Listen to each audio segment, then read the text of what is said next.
Bonjour mes amis, j'espère que vous vous portez bien. Je voulais vous partager une canalisation très surprenante, venue de géants galactiques. Ils ont une manière de communiquer qui m'a énormément surprise et enchantée. Voici. Un être galactique vient à moi. Il est très différent des autres, très grand. Je pourrais même dire immense, approximativement 3 à 4 mètres de haut, voire beaucoup plus. J'ai l'impression que sa taille change constamment. Qui es-tu? Je suis le passé, le présent, le futur, l'incommensurable vérité. Moi et les miens avons beaucoup œuvré dans la galaxie et dans le cosmos. Nous sommes arrivés à un tel niveau de vérité et de spiritualité que nous sommes devenus des géants. La taille est proportionnelle à la compréhension et au niveau de vérité de toute chose.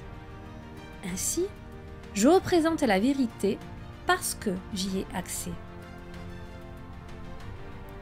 Le niveau de compréhension de votre univers est limité par la petite conscience que vous avez du véritable monde extérieur, de sa grandeur, de son potentiel et donc de votre propre potentiel. Vous êtes comme des insectes, sans être péjoratif. Une fourmi qui vit dans une colonie de fourmis, limitée par sa fourmilière, un espace bien défini. Elle a quelques interactions avec l'extérieur, mais qui sont limitées géographiquement, et puis revient incessamment dans sa colonie.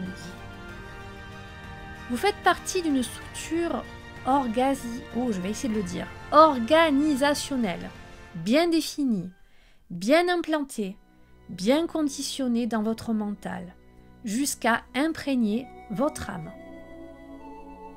Et en effet, je vois l'âme menottée, qui ne peut donc exprimer son plein potentiel, ses pleines capacités. Nous vous demandons de bien vouloir écouter notre histoire afin qu'elle éclaire la vôtre.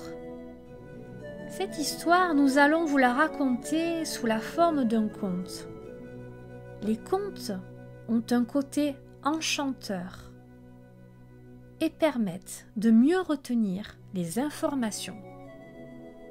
Voici. Nous arrivons à un château de cristal blanc. Très beau, très complexe au niveau architectural, avec de multiples tours, tourelles et dépendances. Dans la salle du trône s'y trouve un roi. Il est bien en chair, avec un ventre bien rond, des cheveux roux, mi-longs, des yeux tombants, comme pour marquer sa tristesse, sa lassitude et sa fatigue. Pour couronner le tout, il ne se tient pas droit, complètement avachi sur son trône. Ce roi représente notre passé. Voici ce que nous étions. Fainéants, mal en point, fatigués, malades, irritables, en colère, et j'en passe.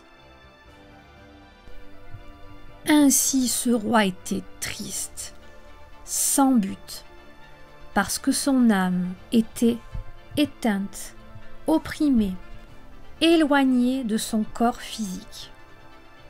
Un jour, une abeille vient à lui pour lui susurrer un message à l'oreille et lui donner une minuscule missive qu'il lit. Mais il n'arrive ni à déchiffrer le message, ni à entendre l'abeille. Alors il s'énerve, il s'agace. Je ne comprends pas cette scène, expliquez-moi. C'est simple, vous allez comprendre. L'abeille représente son intuition, la voix de son âme, mais elle était si peu écoutée, si peu prise en considération par ce corps physique, qu'il pouvait à peine l'entendre et ne pouvait déchiffrer les messages qu'elle pouvait lui transmettre. Alors, l'homme, fatigué de sa vie, décida d'entreprendre un voyage. Car cet homme se croyait roi, maître de son royaume. Mais il se rendit compte que ce n'était qu'une illusion. Alors, il partit chercher ailleurs les raisons de son mal-être. En chemin, il croisa une colonie de fourmis qui avançaient à la queue leu-leu sur une route. Elles le saluèrent, mais il n'y prêta pas attention et ne rendit pas leur bonjour. Puis, fatigué de marcher, il prit un cheval blanc pour continuer son voyage au galop. Cet homme a voulu prendre d'abord le chemin le plus facile, mais les fourmis avaient des enseignements importants à lui donner qu'il n'a pas voulu prendre en compte. En prenant la facilité, le cheval à toute allure, il a voulu arriver droit au but, à la destination de son voyage, en analogie par exemple aux réponses toutes faites et rapides. Mais il a oublié que c'était le voyage qui est essentiel, pas le but en soi. C'est le voyage qui permet de se former, de grandir, pour atteindre petit à petit son but. Ces fourmis, qui paraissaient insignifiantes, étaient là pour commencer à lui donner de nouvelles indications, pour entreprendre son nouveau chemin de vie. L'homme, fatigué, fit une pause, avec son cheval. Il ne comprenait pas pourquoi son voyage était infructueux.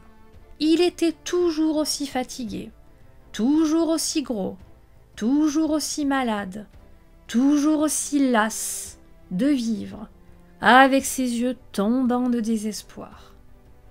Une petite fée apparut et lui dit « Tu es un homme de peu de foi. » Alors le roi s'agaça. « Comment ça? Comment peux-tu m'insulter alors que tu ne me connais même pas? » Nous les fées savons beaucoup de choses.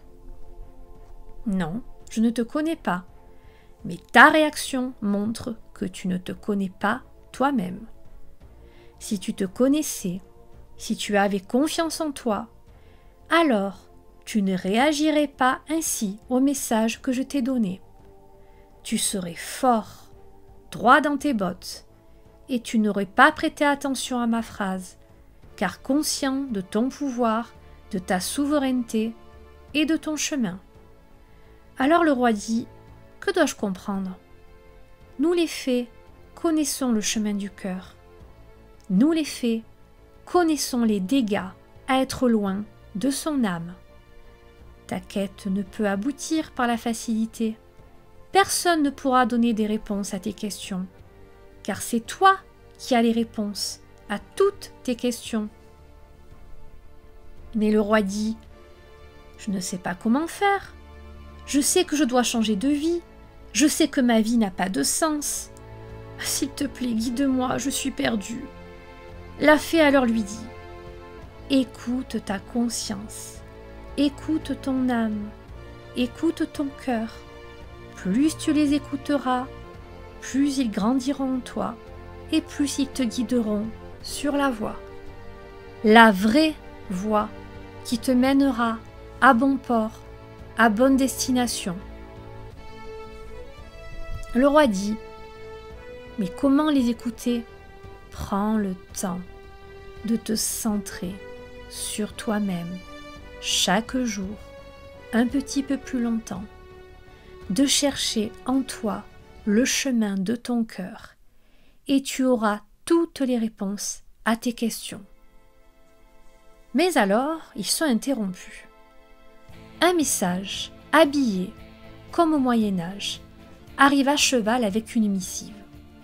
Il tient un drapeau officiel et lit « Vous devez rentrer en urgence au château, votre royaume. Vos responsabilités vous demandent de rejoindre au plus vite votre fonction et votre poste. » La fée lui dit alors Voilà le premier choix. Le roi dit « Que ferais-tu » La fée lui renvoie sa question « Que ferais-tu » Ah, si je m'écoutais, je continuerais ma route. Car depuis que je suis partie, je sens que je suis sur le bon chemin. Je sens une flamme au fond de mon cœur qui me dit d'avancer, de continuer, même si des doutes m'assaillent et des peurs se réveillent. Et cette missive me renvoie à mon rôle. Je suis liée à mes responsabilités envers mon peuple, envers les autres.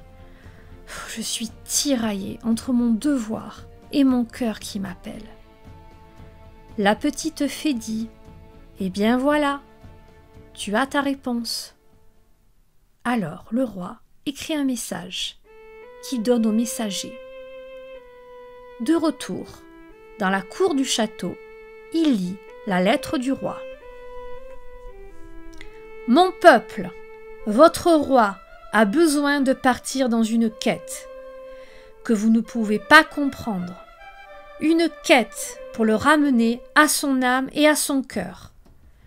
Un souverain qui n'est pas connecté à son âme ne peut pas guider correctement son peuple. Jusqu'ici, j'étais un souverain et donc, en ce sens, est dicté des lois. J'ai décidé dorénavant de ne plus être un roi, ni un souverain, mais un guide. Le seul souverain qui restera sera le souverain de moi-même. Je reprends le pouvoir sur ma propre vie.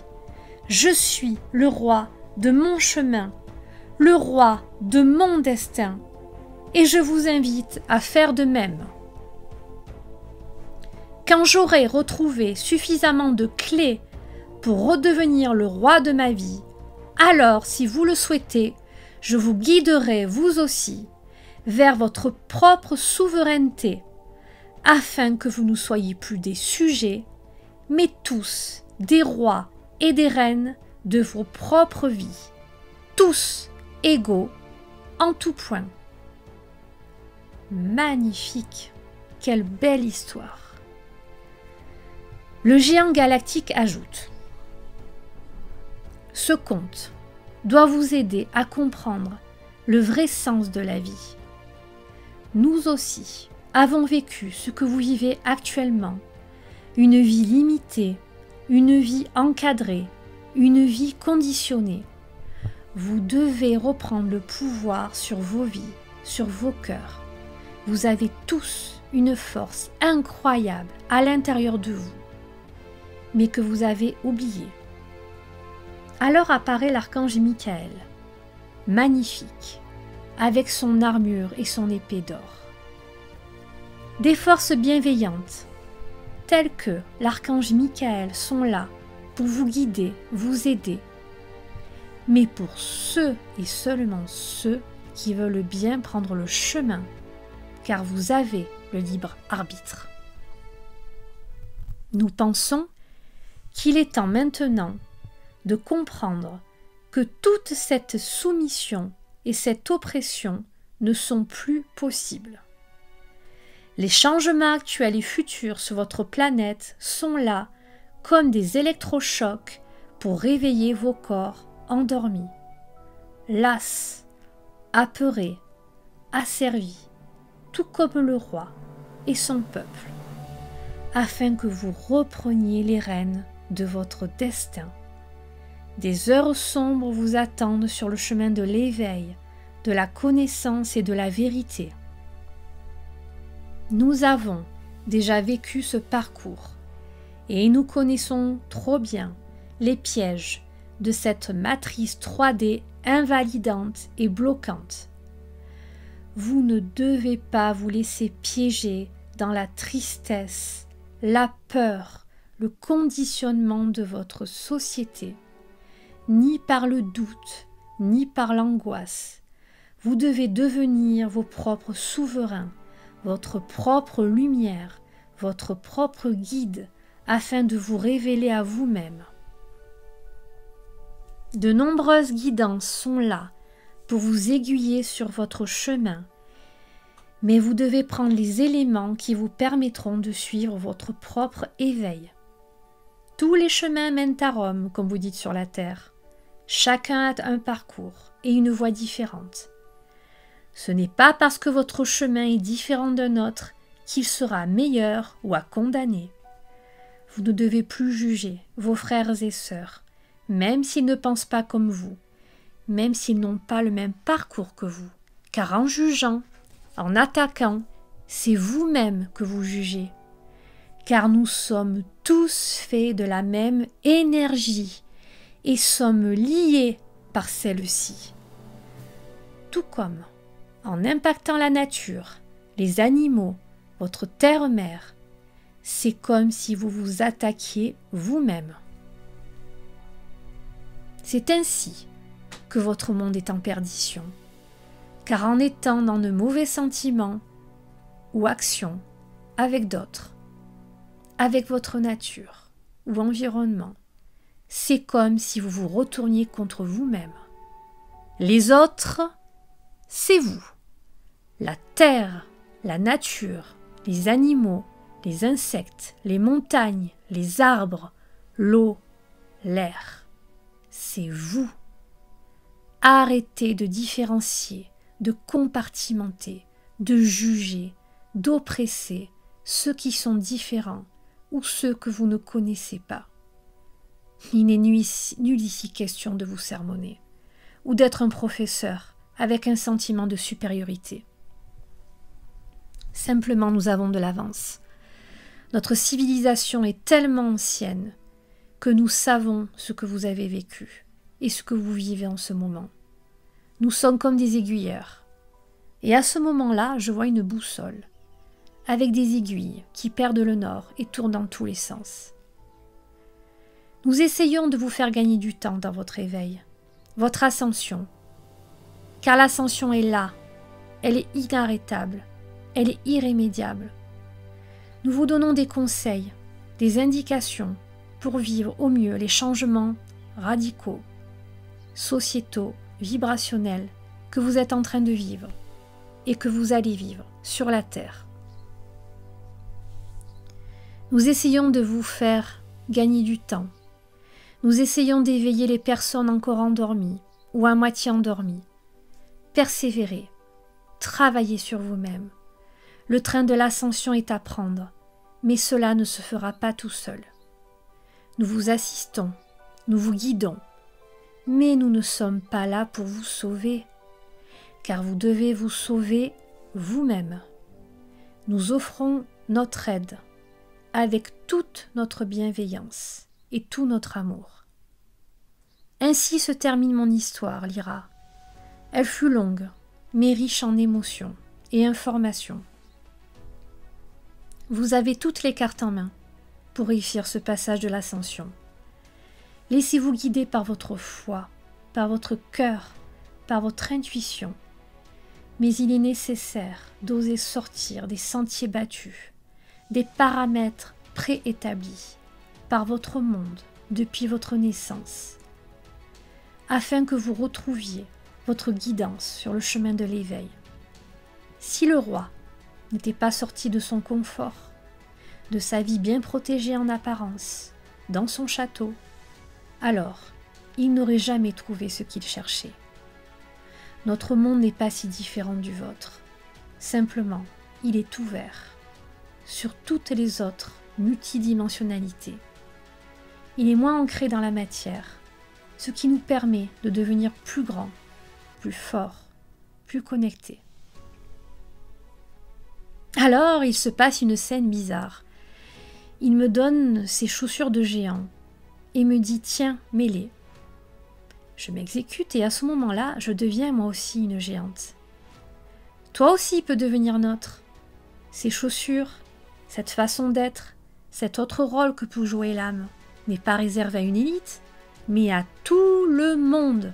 Je dis bien tout le monde peut vivre à notre place et chausser les souliers de l'éveil de la conscience et de la lumière.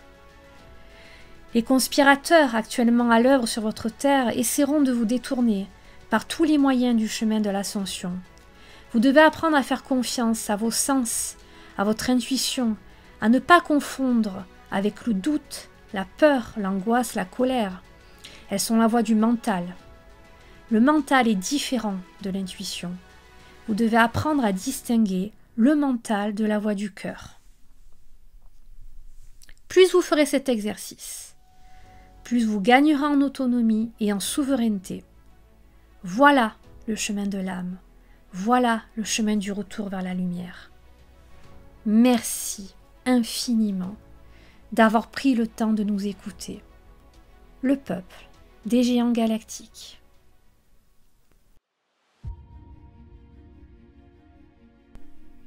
Eh bien, ce message, même s'il paraît en apparence enfantin, est très riche et profond en enseignements sur la compréhension de notre chemin et la façon dont fonctionne notre système.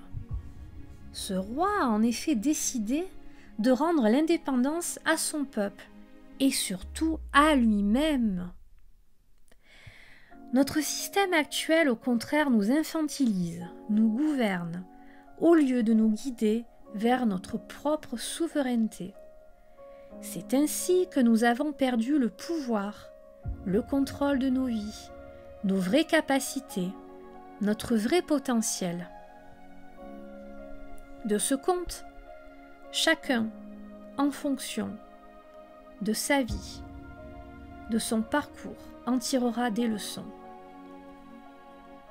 Tiens, j'aimerais jouer à un jeu avec vous. Mettez en commentaire ce que ce conte a pu vous inspirer et ce qu'il a pu révéler en vous. Il serait très intéressant de voir toutes les versions que cette histoire a pu réveiller, car je pense que ce conte est magique. Merci et bienvenue à tous les nouveaux abonnés et aux fidèles qui continuent à suivre ces messages. Merci de continuer à agrandir cette chaîne.